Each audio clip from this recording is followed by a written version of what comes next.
आज हम बात करेंगे आने वाले यूनियन बजट 2025 पर क्या उसका इम्पैक्ट होगा, किस तरह मिडिल क्लास पर असर हो सकता है, टैक्सेशन को लेकर, यूएस में होने वाले इवेंट्स को लेकर।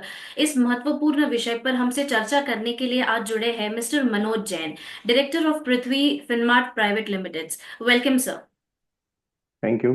तो सर, हाँ, जैसे कि हम जानते हैं union budget 2025 around the corner है, जिसमें टैक्सेशन एक बहुत ही हॉट टॉपिक रहा है। तो सर, मेरा पहला सवाल आपसे ये है कि कॉरपोरेट टैक्स और इनकम टैक्स को लेकर 2029 में कॉरपोरेट टैक्स जो था वो 5,56,876 करोड़ था। वेराज इनकम टैक्स जो है वो 4,92,654 करोड़ था। As in corporate tax used to be more than income tax. But if we look at the data, in 2024, corporate tax has reduced as compared to income tax. If I give you the appropriate figures, corporate tax in 2024 was recorded to be 10,42,830 crores, whereas income tax was 11,56,000 crores, which says corporate tax has been reduced over the period of time. तो क्या middle class की जेब खाली करके corporates को राहत दी जा रही है? क्या अमीरों को ज्यादा प्रिविलेज मिल रहा है इस पर? सबसे पहले तो कमोडिटी समाचार का धन्यवाद यहाँ बुलाने के लिए। नहीं, ऐसा नहीं है, क्योंकि जो कॉर्पोरेट टैक्सेशन की जो बात है वो यहाँ पे जो पिछले बजट में भारत सरकार की तरफ से जब बजट के अनाउंसमेंट्स हुए थे तो उसमें साफ तौर पर कहा गया था कि कॉर्पोरेट टैक्स को ग्रेजुअली घटाया जाएगा, और वो उस दिशा में गवर्नमेंट ने कदम भी उठाए हैं। कॉर्पोरेट टैक्स घटाने के पीछे मंशा ये थी कि यहाँ पे जो कंपनीज है उनकी जो वर्किंग है वो बेहतर हो सके, और जो मेक इन इंडिया जो प्रोग्राम है भारत सरकार का उसको थोड़ा बूस्टर मिले, ताकि नया कैपेक्स जो है जो कॉर्पोरेट सेक्टर से वो यहाँ पे कर सके भारत में, ताकि कहीं ना कहीं जो अनएम्प्लॉयमेंट का जो प्रॉब्लम है वो कहीं ना कहीं दूर हो सके, और जो टैलेंट है भारत का वो भी बाहर ना जाए। तो उस चीज को ध्यान में रखते हुए भारत सरकार ने जो कॉर्पोरेट टैक्स के जो रेट्स है उनको ग्रेजुअली रिड्यूस किया, और उसके चलते हमने देखा कि यहाँ पे जो कैपेक्स है वो लगातार जो है कंपनीज की तरफ से बढ़ाए जा रहे हैं। जहां तक इंडिविजुअल इनकम टैक्स का सवाल है, तो यहाँ पे ऐसा नहीं है कि मिडिल क्लास की जो जेब है उसको काट के यहाँ पे भरपाई की जा रही है, ऐसा नहीं है। इसको इस तरह से भी समझा जा सकता है कि यहाँ पे अभी हम जो इंडिया है वो युवा भारत है, और हम देख रहे हैं कि जो 20 से 35 साल की जो पॉपुलेशन है उसका परसेंटेज यहाँ पे लगभग 15 से 20% है। तो कहीं ना कहीं जो वर्किंग पॉपुलेशन है वो लगातार यहाँ पे बढ़ रही है। तो उसके चलते यहाँ पे हम देख रहे हैं कि जो पर्सनल इनकम टैक्स की जो ग्रोथ है वो पिछले 4-5 सालों में लगातार बढ़ रही है। दूसरा, यहाँ पे जो डिजिटल इंडिया का जो शुरुआत हुआ था भारत सरकार का जो एम था, और हम देख रहे हैं कि उसकी वजह से जो कंप्लायंसेस है वो दुरुस्त होते हुए नजर आ रहे हैं, और जो लीकेजेस थे सिस्टम में कहीं ना कहीं वो यहाँ पे निकलते हुए नजर आ रहे हैं। तो वो भी एक बड़ा कारण है कि हम देख रहे हैं कि जो पर्सनल इनकम टैक्स है वहां पे ग्रेजुअली जो है ईयर ऑन ईयर अच्छी बढ़त देखने को मिल रही है। तो कहीं ना कहीं यहाँ पे जो सिस्टम के लीकेजेस है वो डिजिटल इंडिया के तहत जो है दूर होते हुए नजर आए हैं, और जो कंप्लायंसेस है वो बेहतर होने के चलते हम देख रहे हैं कि पर्सनल इनकम टैक्स में ग्रोथ जो है वो देखने को मिली है। लेकिन इसका बिल्कुल कतई यह जो है कंक्लूजन नहीं निकाला जाना चाहिए कि कारपोरेट इनकम टैक्स जो है वो कम है और पर्सनल इनकम टैक्स ज्यादा है, क्योंकि नंबर ऑफ कंपनीज जो है वो कम है और नंबर ऑफ जो इंडिविजुअल टैक्स पेयर्स है वो लगातार बढ़ रहे हैं। तो वो भी उस चीज को भी ध्यान में यहाँ पे रखकर चलना पड़ेगा। जी बिल्कुल। तो सर, आने वाले यूनियन बजट में क्या गवर्नमेंट टैक्सेशन में कोई रिलीफ दे सकती है या कोई नया मैकेनिज्म लेके आ सकती है? हाँ, भारत सरकार ने यहाँ पे पिछले बजट में यहाँ पे जो नया जो इनकम टैक्स रिजीम जो इंट्रोड्यूस किया था, और गवर्नमेंट चाह रही है कि जो टैक्स पेयर्स है वो ग्रेजुअली नए रिजीम की तरफ जो है शिफ्ट होते हुए नजर आए। इसीलिए जो पुराना जो रिजीम है वहाँ पे जो डिडक्शन है उसमें गवर्नमेंट ने कोई रिलीफ जो है पुराने बजट में नहीं दिया है। लेकिन अभी हम देख रहे हैं कि जिस तरह से इन्फ्लेशन है और जो मिडिल क्लास है उनका लगातार यहाँ पे गवर्नमेंट की तरफ ये डिमांड रही है कि कहीं ना कहीं वहां पे थोड़ा रिलीफ जो है उनको मिलना चाहिए। तो हमारा मानना है कि ये यूनियन बजट में मिडिल क्लास जो टैक्स पेयर्स है उनको ध्यान में रखते हुए गवर्नमेंट की तरफ से कुछ रिलीफ जो है यहाँ पे आ सकते हैं। अब वो देखना होगा कि स्टैंडर्ड जो डिडक्शन है उसकी लिमिट बढ़ाई जाती है, या जो टैक्स के जो स्लैब्स है उनको बढ़ाया जाता है, या जो 30% के जो टैक्स स्लैब का रेट है उसका दायरा यहाँ पे बढ़ाया जाता है। तो कहीं ना कहीं यहाँ पे उम्मीद है कि इस बजट में जो है मिडिल क्लास को ध्यान में रखते हुए कुछ रिलीफ जो है सरकार दे सकती है। जी बिल्कुल। सर आपको क्या लगता है कि आने वाले 2025 बजट पॉपुलिस्ट बजट होगा या फिर ग्रोथ बजट होगा? नहीं, यहाँ पे गवर्नमेंट को दोनों चीजों को बैलेंस करके चलना पड़ेगा, क्योंकि अगर ज्यादा पॉपुलिस्ट मेजर अगर लिए जाएंगे तो जो इकोनॉमिक ग्रोथ है वो कहीं ना कहीं डीरेल होती हुई नजर आएगी। तो बिना हम कह सकते हैं कि जो कैपिटल एक्सपेंडिचर के आपकी जो इकोनॉमी है वो ग्रो कर नहीं सकती है।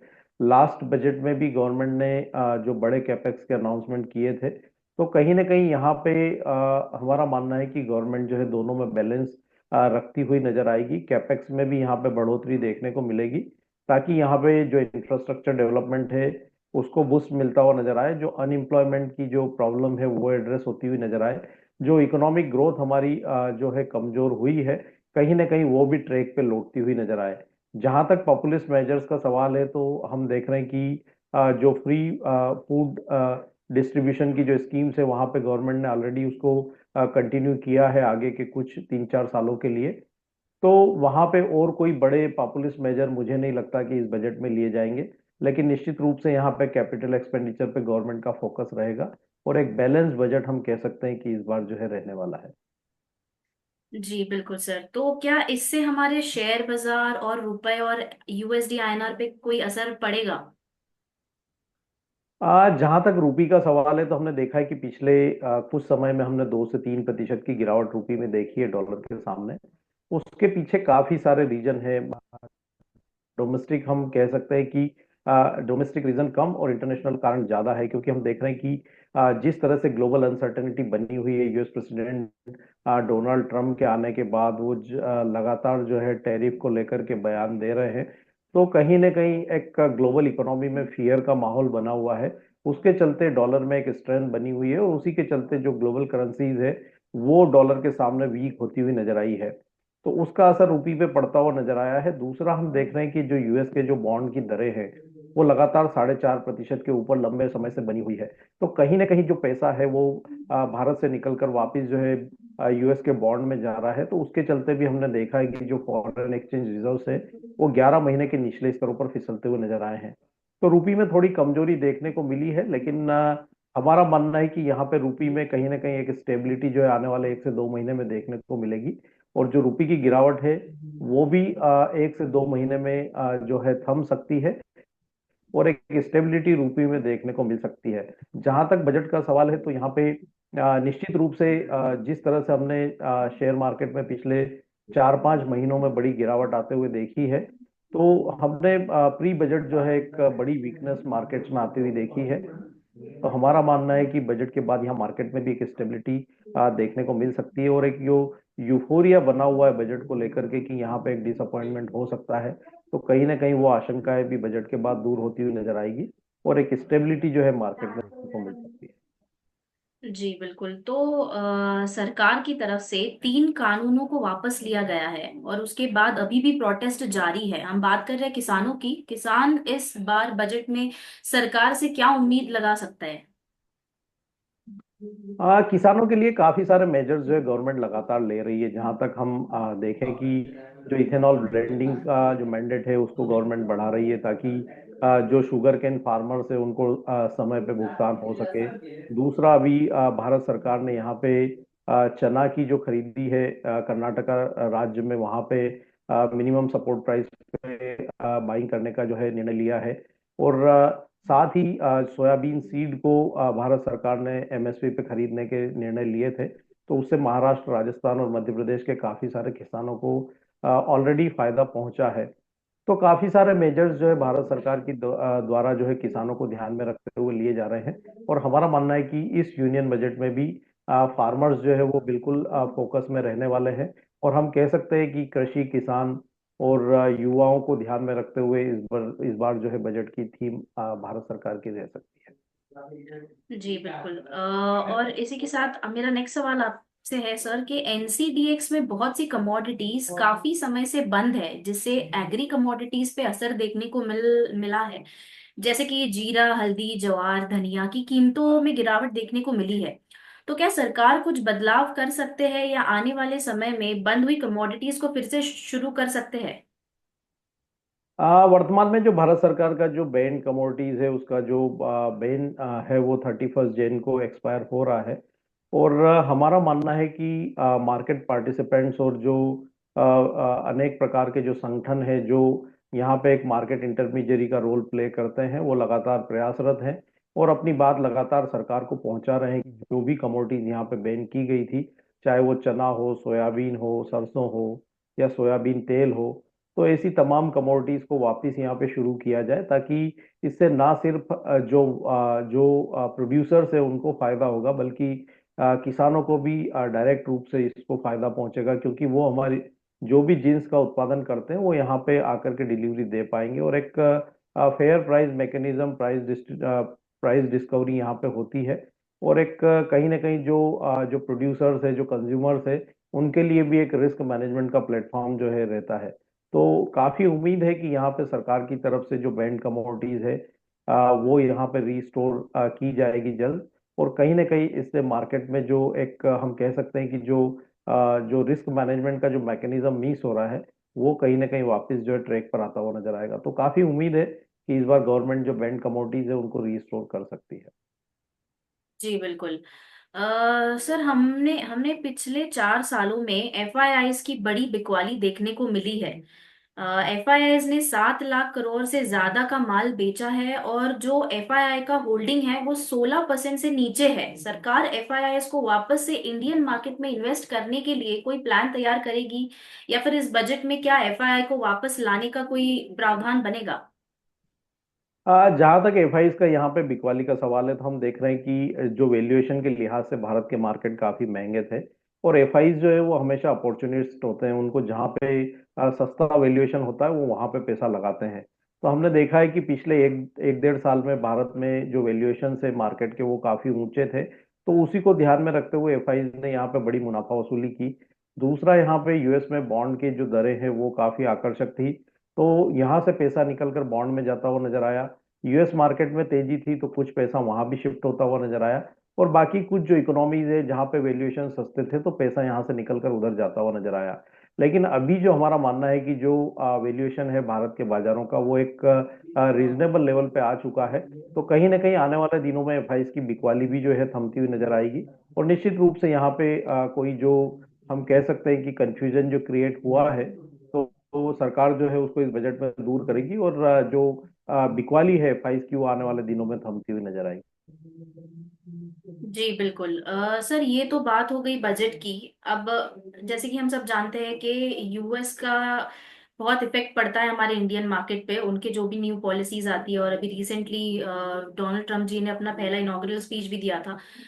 तो जैसे कि हम ये जानते हैं कि आज रात को फेड की मीट का रिजल्ट आने वाला है। आपको गोल्ड और सिल्वर में क्या लगता है? कल का हमने डेटा देखा कंज्यूमर कॉन्फिडेंस का, जो कि 109.5 से गिरकर 104.1 रह गया है, एक्सपेक्टेशंस से काफी नीचे। इतना डेटा खराब आने के बाद भी गोल्ड में मूवमेंट देखने को मिल रही है, पर सिल्वर में कोई खास मूवमेंट देखने को नहीं मिली है। तो क्या सिल्वर का आगे भविष्य क्या लगता है आपको, क्या रहेगा?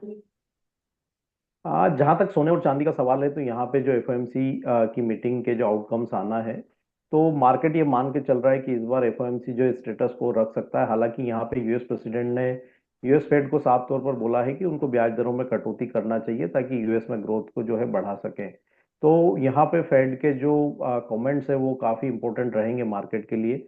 जहां तक सोने का सवाल है तो हम देख रहे हैं कि जिस तरह से ग्लोबल अनसर्टेनिटी बनी हुई है टैरिफ फियर्स को लेकर के, तो उसके चलते सोने में लगातार मजबूती है। हमने इंटरनेशनल मार्केट में भी पिछले सप्ताह रिकॉर्ड क्लोजिंग सोने में आते हुए देखी थी और भारतीय बाजारों में लाइफ टाइम हाईज के ऊपर सोना कारोबार कर रहा है। तो हमारा मानना है कि अगर यहाँ पे यूएस फेड की तरफ से स्टेटस को रखा जाता है तो एक प्रॉफिट बुकिंग जो है सोने में देखने को मिल सकती है, लेकिन वो प्रॉफिट बुकिंग ही होगी क्योंकि सोना एक स्ट्रक्चरल बुल रन में है और लंबी अवधि का ट्रेंड यहाँ पे पॉजिटिव बना हुआ है। तो यहाँ पे फेड कमेंट्स के चलते अगर कोई भी 1-2 हजार पॉइंट की अगर यहाँ पे करेक्शन आती है सोने में तो निवेशकों के लिए वो निवेश की एक अच्छी अपॉर्चुनिटी रहेगी। हमारा मानना है कि $3,000 वर्ष 2025 के आखिर तक इंटरनेशनल मार्केट में और 90,000 के स्तर भारतीय बाजारों में सोने में देखने को मिल सकते हैं, तो लंबी अवधि का ट्रेंड पॉजिटिव है। जहां तक चांदी का सवाल है, तो चांदी यहाँ पे प्रेशियस मेटल के साथ साथ इंडस्ट्रियल मेटल भी है। और जिस तरह से यहाँ पे यूएस प्रेसिडेंट ने आते ही जो है चाइना के ऊपर टैरिफ की बात कही थी, तो उसके बाद हम देख रहे हैं कि इंडस्ट्रियल मेटल में लगातार दबाव देखने को मिल रहा है, और उसका असर चांदी की कीमतों पर भी पड़ा है। तो इसलिए चांदी यहाँ पे सोने के मुकाबले अंडर परफॉर्म करती हुई नजर आ रही है। लेकिन हमारा मानना है कि कहीं ना कहीं जो चांदी की कीमतें हैं वो निचले स्तरों पे जो अपना सपोर्ट्स लेवल है $29 के आसपास, उसको होल्ड करती हुई नजर आएगी, और लंबी अवधि में वहां भी अच्छी बढ़त की संभावनाएं हैं, क्योंकि इंडस्ट्रियल एप्लीकेशन यहाँ पे लगातार बढ़ रही है, और जो ग्लोबल डेफिसिट है वो लगातार यहाँ पे निर्मित हो रहा है चांदी में। तो शॉर्ट टर्म में कोई करेक्शन आ सकता है फेड मीटिंग आउटकम्स के चलते, लेकिन लंबी अवधि में चांदी का ट्रेंड भी पॉजिटिव रहेगा, और वर्ष 2025 के आखिर तक चांदी भी 38 से $40 इंटरनेशनल मार्केट में जा सकती है। और भारतीय बाजारों में भी यहाँ 1,14,000 से 1,20,000 तक के स्तर देखने को मिल सकते हैं। तो यहाँ पे फेड मीटिंग आउटकम्स के चलते कोई भी मुनाफा वसूली सोने और चांदी की कीमतों में आती है, तो वो निवेश के लिए एक अपॉर्चुनिटी के रूप में देखना चाहिए। जी बिल्कुल। सर, क्या आप अपनी तरफ से कोई डिस्क्लेमर देना चाहेंगे हमारे दर्शकों को? जो भी मार्केट और कमोडिटीज के ऊपर हमने डिस्कशन किया है, उसमें मेरी कोई व्यक्तिगत होल्डिंग नहीं है फ्यूचर्स मार्केट में। और यहाँ पे एसआईपी के रूप में हमारे निवेश रहते हैं, तो कोई भी निवेशक यहाँ पे किसी भी मार्केट में अगर कोई निवेश कर रहे हैं, तो अपने वित्तीय सलाहकार की सलाह लेकर के ही निवेश करें। जी बिल्कुल। Thank you so much Manoj sir, आज हमसे जुड़ने के लिए। And thank you so much to our audience too. आपको अगर किसी भी तरह की कोई भी इंफॉर्मेशन जानकारी चाहिए कमोडिटीज को लेकर या फिर इक्विटीज को लेकर, तो आप दिए गए नीचे स्क्रीन पर दिए गए कॉन्टैक्ट से हमें संपर्क कर सकते हैं। Thank you so much Manoj sir. Thank you.